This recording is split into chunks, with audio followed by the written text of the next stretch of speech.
Hello, in this video we're going to be talking about synaptic transverse, so let's not waste any of your time. Let's get right to it.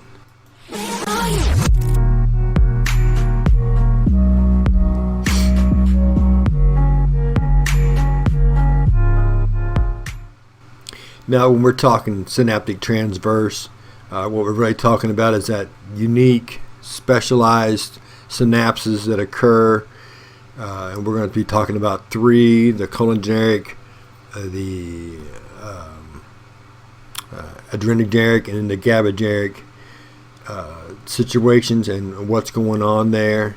But some terms you're going to see: excitatory, which means it's going to increase action; inhibitory, which means it's going to decrease action; and of course, as always, the presynaptic neuron will be releasing neurotransmitters, and the effect they will have will be on the post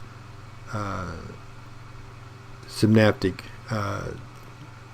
neuron.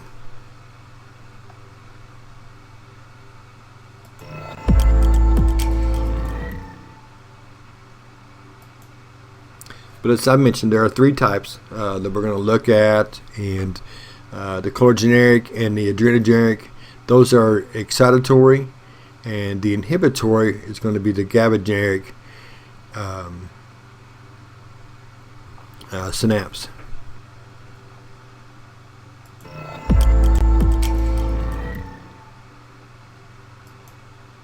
Alright, so starting with the cholinergic, it's, as you can see, ACH is going to be its neurotransmitter, and it's looking to get skeletal muscles in action. That's its main focus. There are others that it can inhibit, but our focus here is the excitatory aspect of it. But again, it's going to be releasing the ACH through this synaptic knob.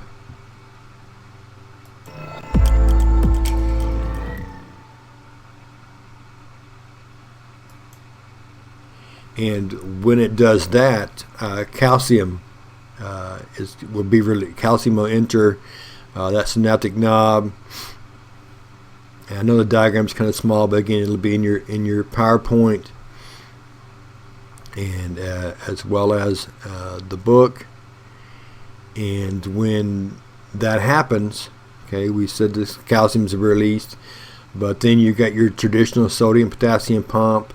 The sodiums will be moving into the potassiums, then will be leaving, and of course that fires that neuron to get that going.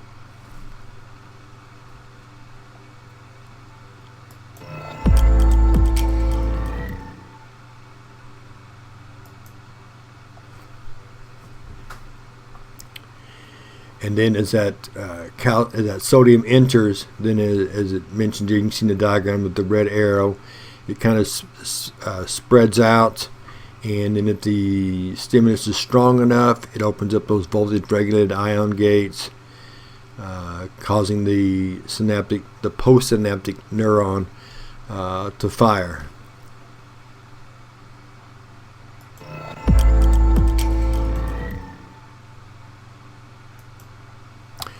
The GABAergic synapse, it's an inhibitory, so I mean it's going to be slowing down the process, and you can see the name of its neurotransmitter, which is a challenge to say. Now the difference with the GABAs, the reason why they're inhibitory is because their receptors are chloride channels. Chlorine is a negative anion. So it's negative. So what it's going to do is, when they're put inside, when they're released and are taken up by the next neuron, it's going to lower the energy level even lower than the -70 that we've spoken so much about. So that's how it inhibits the next neuron by making the number even lower than the resting. So it's like really putting it to sleep.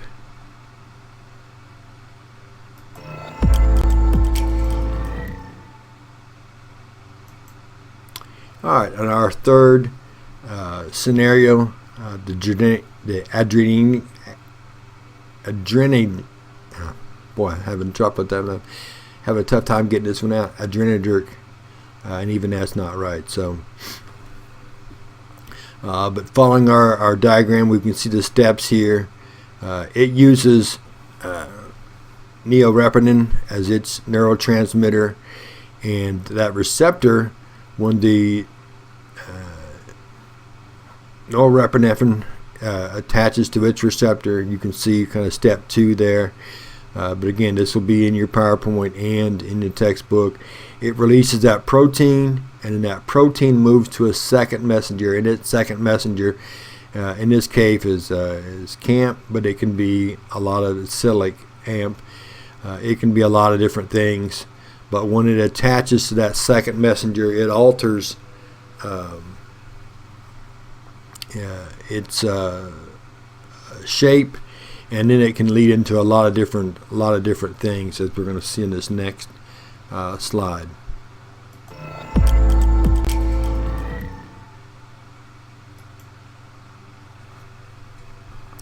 Now, when that G protein leaves the receptor and attaches to that second messenger, it's going to be releasing.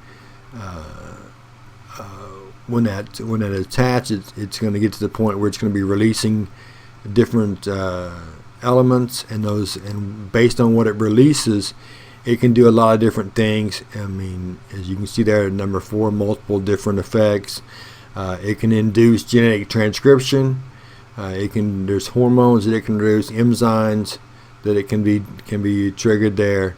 So just basically the combination of what that second messenger is and what the purpose of the function will kind of determine what's going on, or what will happen next, I should say.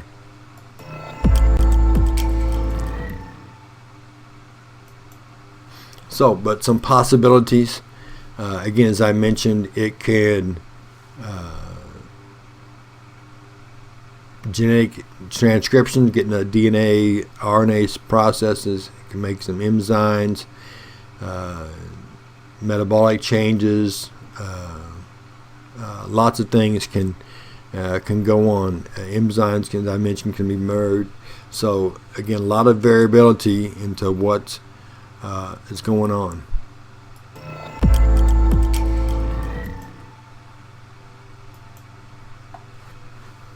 All right, when you compare the adrenergic synapse to the other two,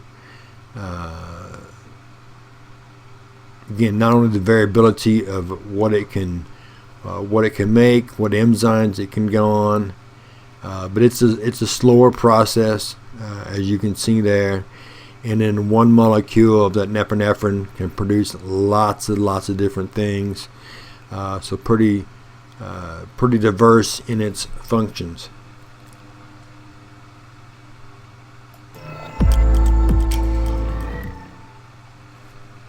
Alright, so that's our video over specific synaptic transverses. We'll come back in there next time. We're going to be talking about how to stop the signal, cessation. We'll see you then.